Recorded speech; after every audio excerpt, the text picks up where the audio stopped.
মই শুভকামনা জনাইছো। বিশেষকৈ শুভকামনা জনাইছো সেইসকল নৱপ্ৰজন্মৰ বন্ধু বান্ধৱীলৈ যিসকলে অহা 15 তাৰিখে তৃতীয় শ্ৰেণীৰ পৰীক্ষাৰ বাবে পৰীক্ষাত অৱতীৰ্ণ হ'ব।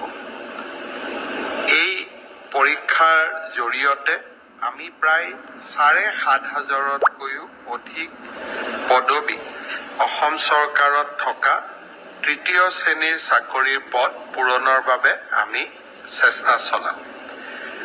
অসমত ইমান ডাঙৰ পৰীক্ষা আগত কেতিয়াও হোৱা নাছিল।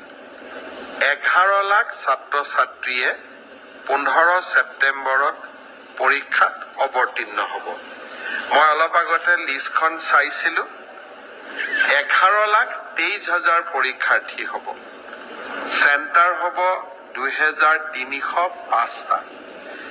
যদি আমি মেট্ৰিক পৰীক্ষাক চাওঁ, মেট্ৰিক পৰীক্ষাই হ'ল অসমৰ সকলোতকৈ ডাঙৰ পৰীক্ষা আৰু বেছি ছাত্ৰ ছাত্ৰীয়ে পৰীক্ষা দিয়ে।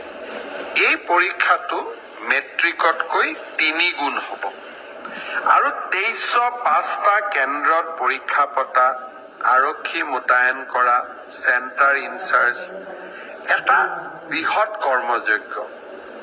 মই আশা কৰোঁ সকলোৰে সহযোগত এই পৰীক্ষা সুকলমে অনুষ্ঠিত হ'ব। কোৱাৰ প্ৰয়োজন নাই, কিন্তু তথাপিতো আকৌ এবাৰ কৈছোঁ যে আৰক্ষীৰ পৰা চিভিল প্ৰশাসন সকলো সচেষ্ট হৈ থাকিব।